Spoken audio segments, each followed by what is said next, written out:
Hello, everybody, and good morning. Welcome to Season 1 of The War Within AWC. My name is Aya. I'm here with Ven, Zico, Supatees, and Lithi. This is such an exciting time for PvP, of course, Zico. We are in a new expansion.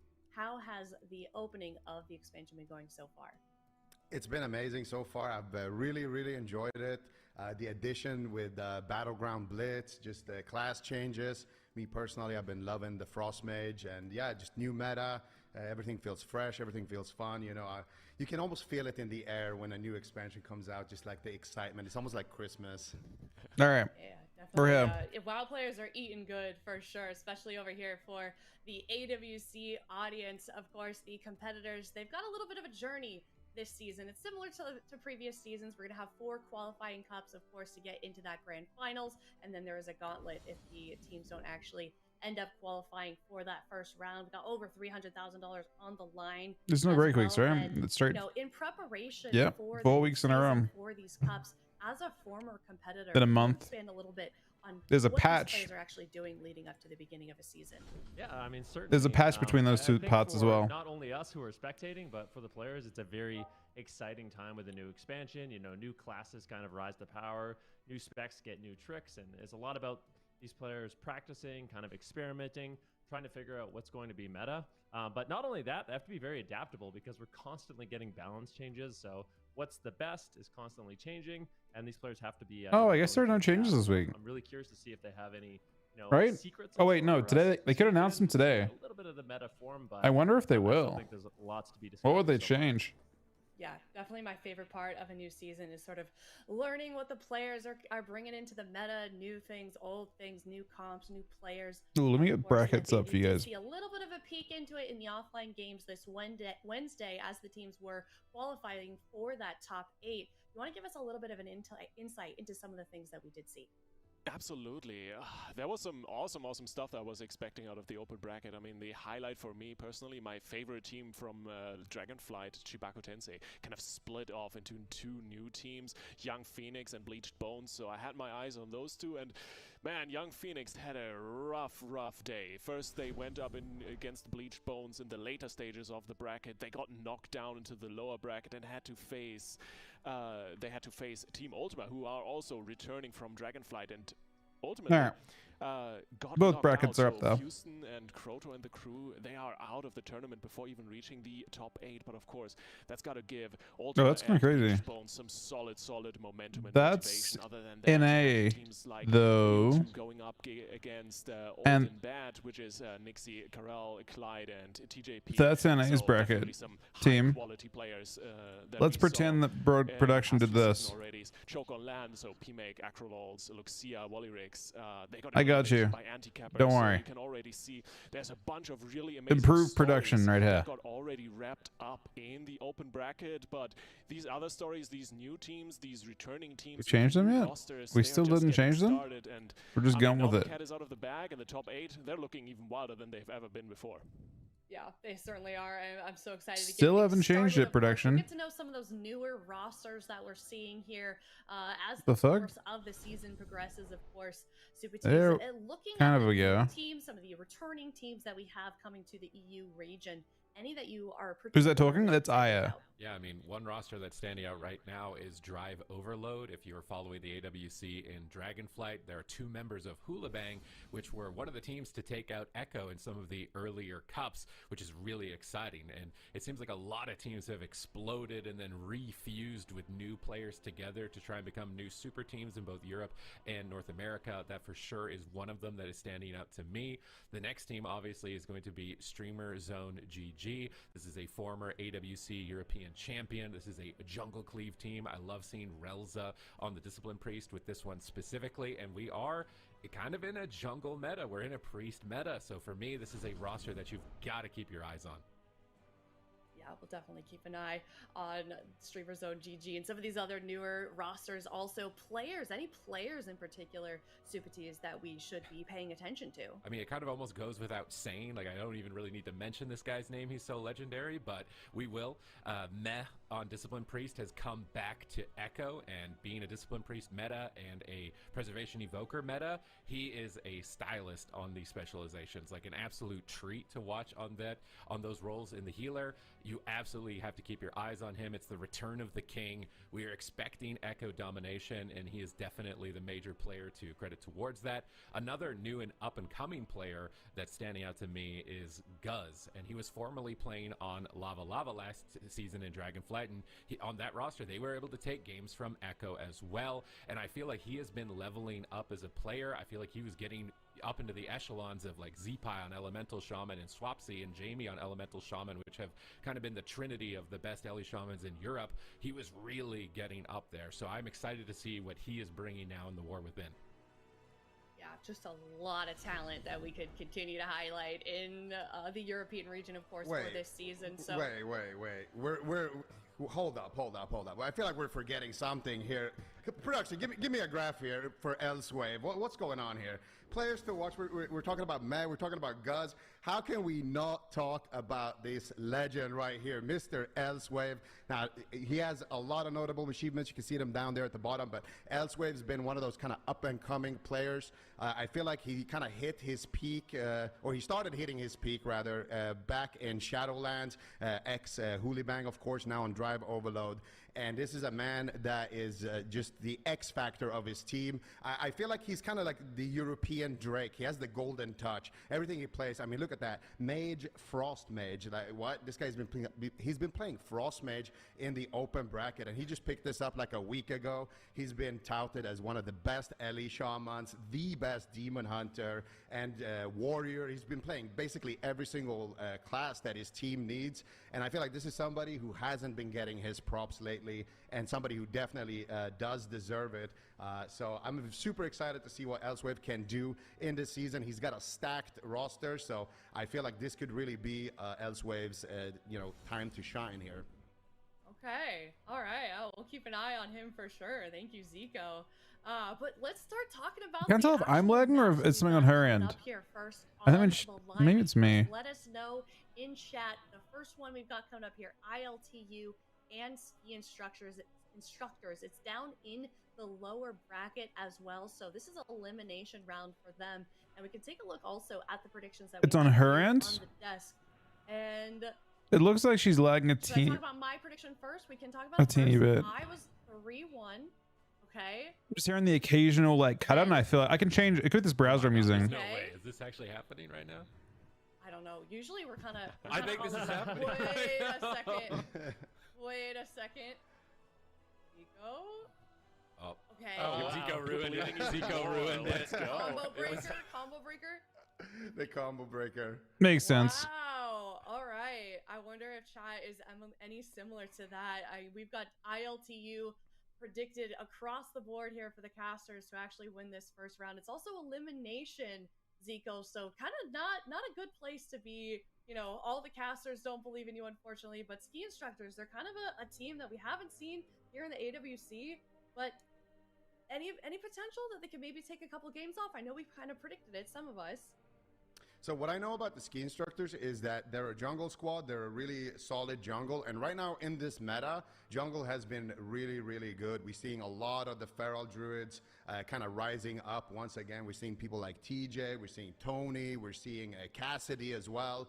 So a lot of really strong feral druids players are making it into this top 8. So I think ski instructors has that going for them. They also have Judel Dump, who was a solid player in the solo shuffle tournament that we had, I believe, 2 years ago. So a little bit of experience there, but of course on ILTU, I feel like they have more veteran experience there, and that's kind of why I'm going for it. So I think ski instructors here, they're gonna already, backs against the wall, lower bracket, and we're all predicting them to lose. So this is their chance to kind of prove us wrong, and let's see if they can do it. Yeah, see if they can do it. We're heading into game number 1. It's best of 5 as always, of course. Like I said, we're here in the lower bracket. This is the first Liam with qualifying 5 gifted into that subs at grand the start of the final fucking tournament stream, man. So quite a bit on the line. And it It's the procs. first game of 2 the gifted subs from season here Twitch. for AWC They got bonus. Season 1. 7 subs It's right there. ITU versus ski instructors. I love it, dude. Yeah, it actually is so. It actually did the double. It did the double proc. So Twitch guarantees 1, but it did double. It did 100% more than what it was supposed to do. Yeah, so Ski and Thank you Subs very is gonna much, be Liam, locking buddy. that jungle cleave here for game number 1, ILTU.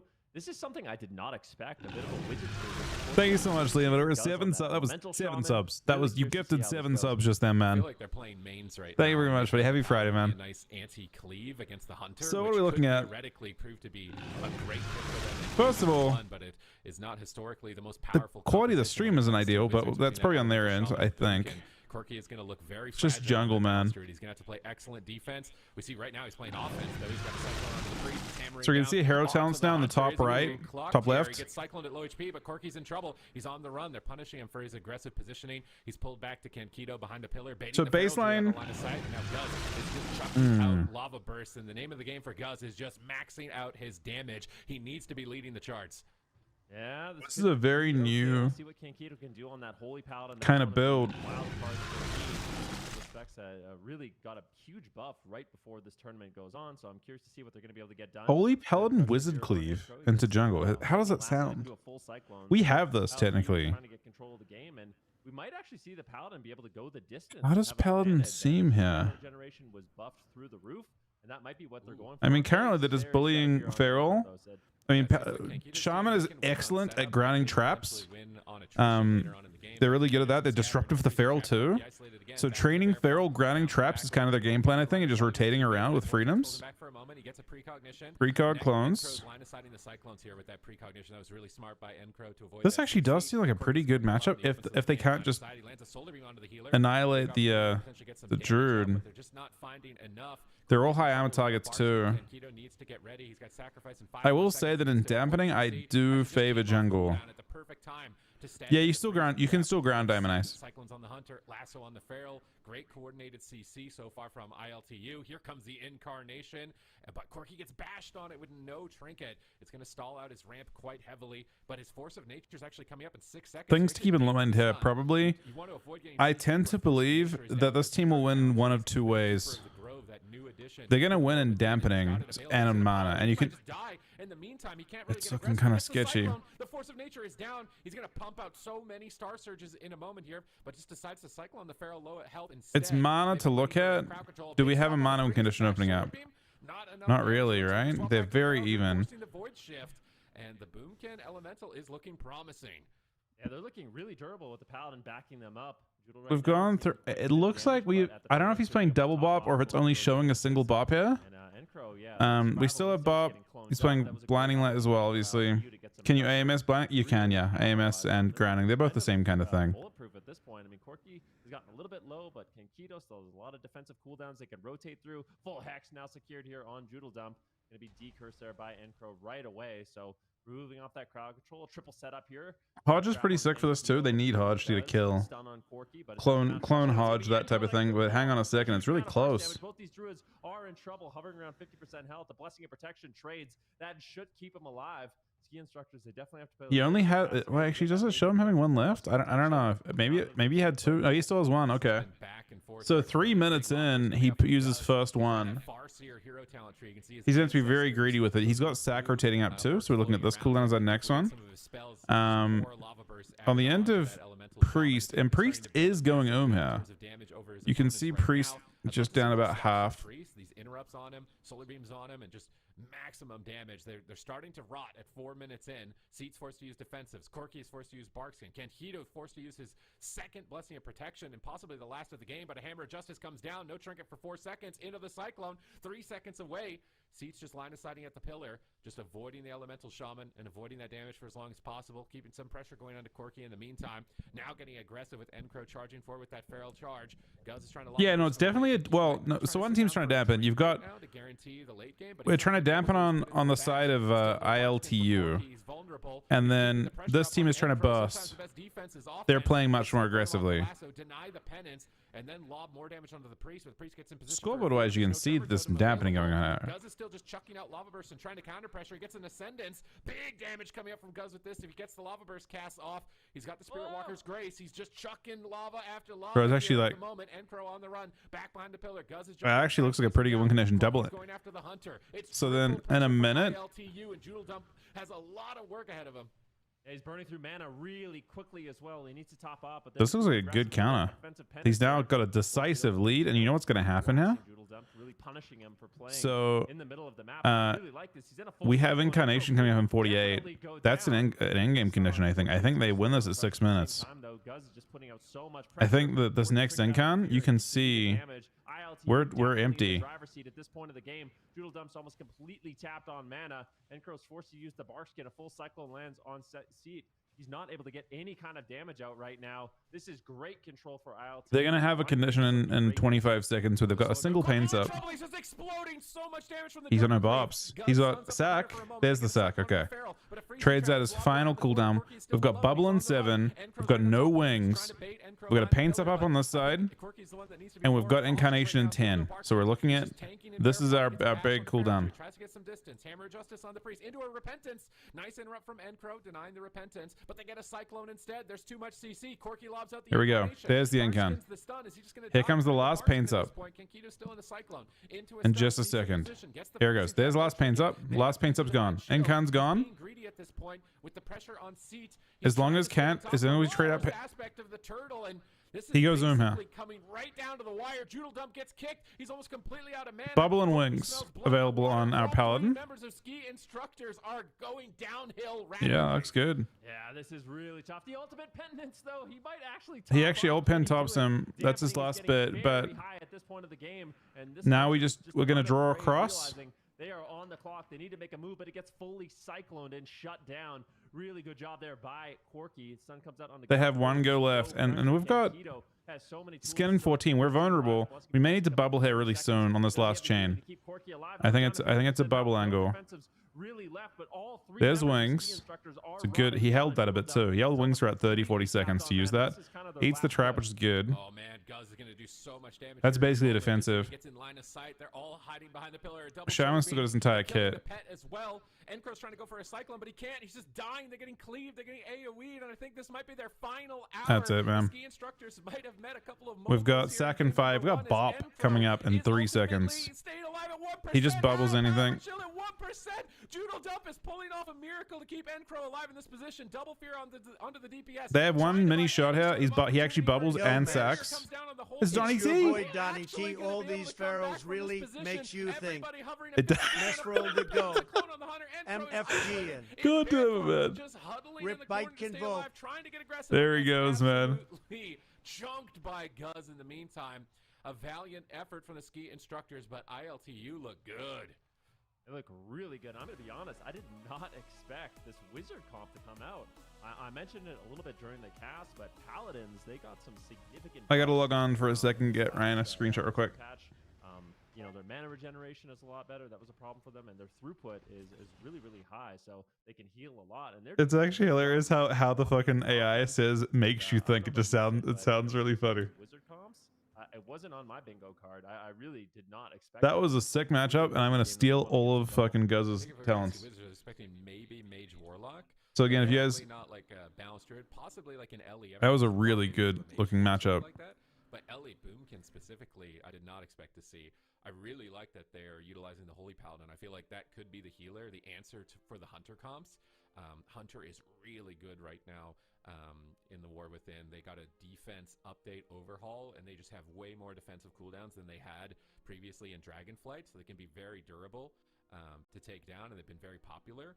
But this type of composition with a Paladin seems to be a really good answer. They're just able to dwarf their damage overall, keep them pinned at the pillar the entire game, and Kankito is actually able to get out more overall damage than a Discipline Priest, which I actually think is very surprising. Usually it's Preservation, Evoker, and Discipline Priest that lead the charts. I got a screenshot of stuff to check. More healer damage in this type of matchup, then I think this series is actually looking really good for them. Yes, I just want to check and see if we have the WoW companion up to date. We do actually, and this is something that I'm going to be completely dialed into this weekend. If you guys are interested in checking out you know, what talents all these players are playing, you know, what embellishments they're using, their gear, all those goodies. It is going to be on the WoW Companion at awc.gcd.tv. So definitely something I'm interested in looking at, seeing, you know, the build Kankito's running. How is he able to get out so much damage on the Holy Paladin? But yeah, so far looking really good. They got about a minute and a half. It is going to be hook points. So ski instructors are going to be going to a much smaller map, kind of typical for jungle. They want to stay on top of their target. I do kind of wonder what strategy adaptations they could make. Do you still think that going after the balance route is their best option? Probably is. I think so, just because Cyclone is like the most threatening ability on their team. And the Boomkin's probably the squishiest target. Maybe we see a switch from MM Hunter to BM Hunter to just get more bleed damage, which is typically really good against high armor targets like the Bear Form for the Boomkin. Just more guaranteed damage, as opposed to getting line of sighted so heavily whenever Korku's in trouble, he's able to go behind the pillar. That just totally negates the Marksmanship Hunter. So I could see like a Beast Mastery swap here, but they do have a fourth player as well. Ski instructors are newcomers. I think the first time we've seen them together as a team, at least in the AWC, so they may have some surprises. In the open bracket, it looked like a lot of jungle, but Guz got the same thing, right? Ball, to deal with this type of composition. Wait, is Guz double? 15 seconds to make up their minds for it. Ah, yep. Their map pick, their comp pick. Let's see what they have prepared, and that's one of the reasons why I'll show this to you guys too. This is Guz's talents. Are a little bit more flexible, so seems like they are going to be running the same thing, and they just might be one of those teams where they have the jungle, they got to make the jungle work, and that can either massively pay off in your favor, or you can kind of run into a wall. We'll have to see what happens here on Hook Point. If they lose this game number 2 on Hook Point, that's going to be a really rough spot to be in, and keep in mind this is an elimination series, so lots on the line for these teams. I mean, they're playing their hearts out in that game number 1. Joodle Dump was not letting the team go down without any kind of sick. Opportunity. I was really impressed. Provided for them a very entertaining. Really impressed. Here from game number 1, facing down the barrel of the gun of a Boomkin. Liam, but he had the 5 subs again, and it actually again for the 7 subs today. To be very intimidating for them. So hopefully they're able to keep their spirit. I think full haste is what I'd expect, to be honest. The crit stuff is interesting, but it doesn't scale with everything evenly. We're just not seeing the pressure that we need to early on, and then if you're there are certain things that don't scale with crit, basically, is the issue. For you. So it's about keeping their spirits high, keeping their stamina high for. Did I log in for this? I gotta log into. Yeah, sometimes a really effective strategy as well. It could be a little bit scary. I'd have to see it. Use sniffing tool. It's a risky strategy, but going after the paladin, like. Sorry guys, we're just doing a few things here. I will do predictions after this as well. I'm just doing a few things at once. We're also half asleep, but that's neither here nor there, you know. Anonymous with 10 gifted subs, which procs 3 from Twitch. What the fuck, man? Wait, did it actually? A little risky though, leaving 2 wizards. It proc 2 from Twitch, right? It proc 2 from Twitch. Maybe Thank you so much for that, buddy. That is 12 fucking subs right there. Today is already at 19 subs somehow as well. Oh, I don't. Wait, I do. I have 1. A single game. To stop them from crowd controlling. So they do have some options. They didn't really flex any sort of strategy. Finish for, what was that, maybe 6 minutes, 7-minute game. So there's definitely possibilities to explore, not even just changing specs or changing classes, is just targeting, which is something that I'm not about, but it's super important. So they felt out the Boomkin, weren't able to find that line to victory. They've got game number 2. They've got a smaller map, so they can stay on top and get to a pillar more easily. But I feel like that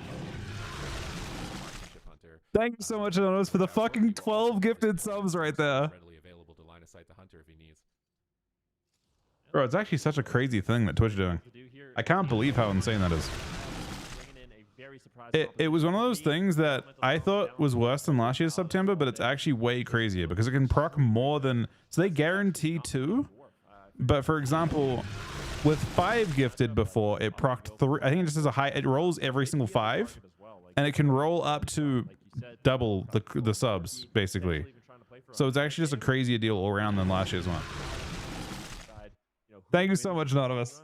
It's like right now, 15 subs was 4 from Twitch, which is crazy. Oh, they're going to start on Guz. Corky needs to assist him, but And Twitch pays full for them. It's like a full thing. But Corky fakes a kick and throws a clone back in their face. Now they've got the Hunter isolated, loading out those Moonfire and Sunfire. Eclipse. Is he going to pop the Force of Nature on this, or is he trying to just bait some cooldowns? There's the incarnation. Twitch is second on the week, man. Twitch is second highest on the week. Thank you very much, that Anonymous. Thank you very much, that Liam as well. In this position, getting 2 players out of the fight, now into a solar beam. Okay, so we're into the game. Small map. It's going to make it... I mean, I don't think it changes much, though. They did have those moments where they drew back across the map. And we're not drinking, obviously, on either team on this map. It's not any harder to line, though, with this big pillar. Where's the grounding totem? Looks like they've killed it. They land the freezing trap, and they've switched what trap they're playing with. No longer Diamond Ice. Corky taking a good amount of damn here. Way more threatening if they're able to secure it. Oh, the MC gets stopped. Quite behind as a result here. Yeah, a little bit of line of sight issues here. Kankito finally getting there to get these heals onto Corky. Still has 2 blessing and protections available, so a lot of defense available for the side of ILTU. And it is kind of a longevity game, right? Like the jungle cleave, they want to push the pace. They want to put you on the back foot, but... I like this absorb UI. You see this? They're showing absorbs in your frame, I believe. That or the frame is just kind of shitty. I'm not sure which. No, the absorb would be gone. That is a ton of absorb. And here's an offensive ultimate Petnance as well. Just really trying to keep ILTU on the back foot. I really like these aggressive... Takes a while for mana. I mean, right now, mana-wise as well, I wonder if Priest has changed talents. Because they aren't currently losing on mana at all. So with how long the last game was, He's well, no, actually, he shouldn't get 2 of them in this game. I think it's 4 minutes to go. The game ended by 6 last time. I think on this map they won't get to another one.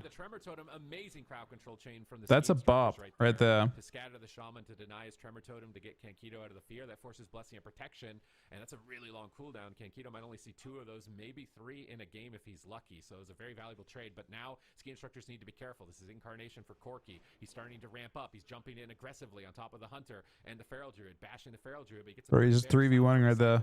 Good denial on Corky's aggression here. He's going for another Cyclone. Manages to get... Bro, I swear that last sub I thought it said Bagger the Rogue. It says Braga the Rogue, but imagine. To kill it, and there's also a sacrifice. So Seat's going to hold on to his freezing trap, maybe set up with a fear into a trap instead here as Doodle Jump is sneaking in. And Crow tanks... That actually is a sick name. I want that name. Doesn't need to deal with that. Interrupt now. Endcrow looking for another Cyclone, gets Typhoon, looks for another one, fakes the wind shear. He's got precognition, full Cyclone out of the trap. Beautiful CC again from the ski instructors, and Corky is on defense as damage is starting to collide. Yeah, big stun here on Corky, but with no crowd control. Cooldown wise, Kankito, I think he's going to be able to easily... I mean, we're sitting on 2 pain subs, and I guess dampening is what forces this mostly. Last time we saw a lot of value come from the second Ascend. Unfortunately, we're not tracking Ascendants here, which is a big mistake. Shaman cooldowns are looking a bit lackluster this season so far. They need to throw in Ascendants here and also Stone Bullock Totem. They're not tracking a few things that you need to see. But that next Ascend, is it now? It might be right now. They just scatter trap the Ascendants. I mean, both the Hunter and the Feral are heavy hitters. You can get... Yeah, this next Ascendant is doing nothing.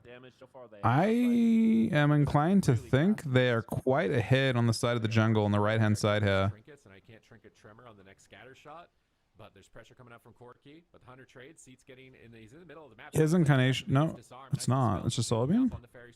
Full trap again. Corky needs to be careful. He's trying to pull back. I mean, jungle is the thing. Jungle is a lot of the ladder right now. Jungle's insane. Looking for Cyclones, doesn't find it. He stops Corky on his. Corky's line of sight. And not I was looking to sub to take a bounce, man. What the fuck? How much damage is he gonna get out? Bro, if that was Cookie, that would be the most god tier fucking gifted of all time. On the left side, Corky on the right. They're trying to box him in. What the fuck? That's actually funny. Rapidly at this way. Insane damage coming and they won through pain sub barrier, but they had traded the whole spellbook here, right? They had traded the whole... How did my thing change in thickness? It got thicker somehow, man. How did that happen? I can't change it. What is going on here? Hello? 2-0 in this lower bracket elimination match. What? That was a really explosive end. Oh, I guess it's here somewhere. I definitely think there's a lot left unexplored, especially with So the I think we had the whole spellbook here, I'm pretty sure. And we just kind of underreacted to the incounters. My guess, here's the income pop at the 4-minute mark. He gets kind of half HP, and it's paints up barrier. But what we should have done here is, I mean, I am inclined to believe that this matchup is they're uncomfortable with this matchup, and I'm sorry to mute them for a sec. I think on the side of the ski instructors, they're uncomfortable with this matchup because when the incon gets traded out here, there's just no reason to not trade barrier very early in that. You know exactly what's going to happen, right? So I think we've just underreacted, and that's given. So I'm trying to basically read into like, should they have won this fast? Should they have won here? This is one of those examples where you need to react on a script to this cooldown, and you can zone or you can barrier every single incarnation, right? So I think he just underreacted, got behind, pain subbed, and he's like, "Fuck, I don't use both." But really, there's nothing to be afraid of. Like, you have to use. You want to trade barrier here every time anyway. So I think it's funny. There's like no details thing for that. Anyway, I'm gonna change my. Let's change browsers because I'm not confident. Oh, I think there's hardware acceleration on. I think that's the issue. Give me one sec. I think it's on my end, and I think I can fix it. Somewhere I've got this open. I think hardware acceleration is usually the problem there. If it lets me open this. I think this will seem better. LTU is denying those setups. No, it's on their end. Wait, is the flickering on their end? That's going to really play into the favor of ILTU in a matchup like this. I think they have hardware acceleration on or something. Doing a great job with grounding totems whenever his paladin is stunned. Can you guys? Okay, someone open up the Warcraft channel. Can you see this flickering down here? It's gonna bother you guys when you guys notice it. Is that flickering on their stream or is it on my stream? Damage.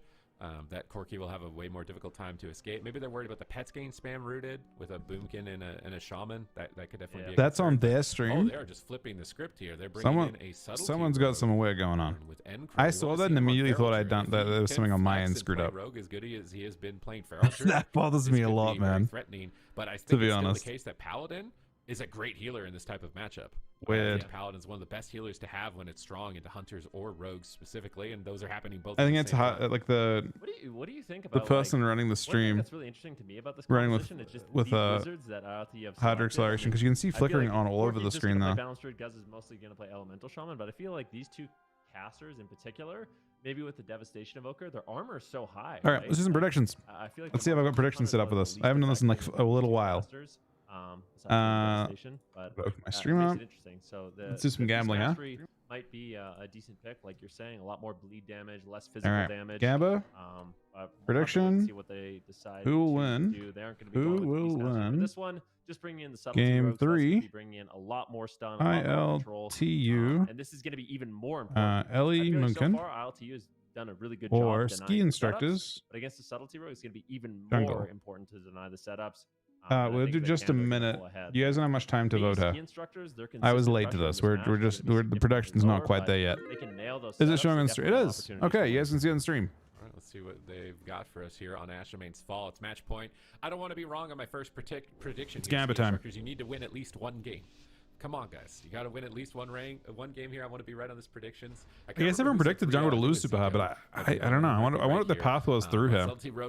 I don't think this is full quality. It is. And Crow can get done with it here. He's right on top of the Paladin. Starts the game with a blind. They're going Elemental Shaman potentially. No, it's a swap. It's a bait and switch, and potentially a swap onto the Paladin. Oh, it's not Jungle. This is out of nowhere. They're going after King. This is a thug. But okay. They have enough damage to force something. They're getting crowd controlled. Corki is assisting. Zico is gambling. Zico is possibly gambling, but Zico's definitely really commentating. Setup, but it didn't amount to much. Bashir onto Encro.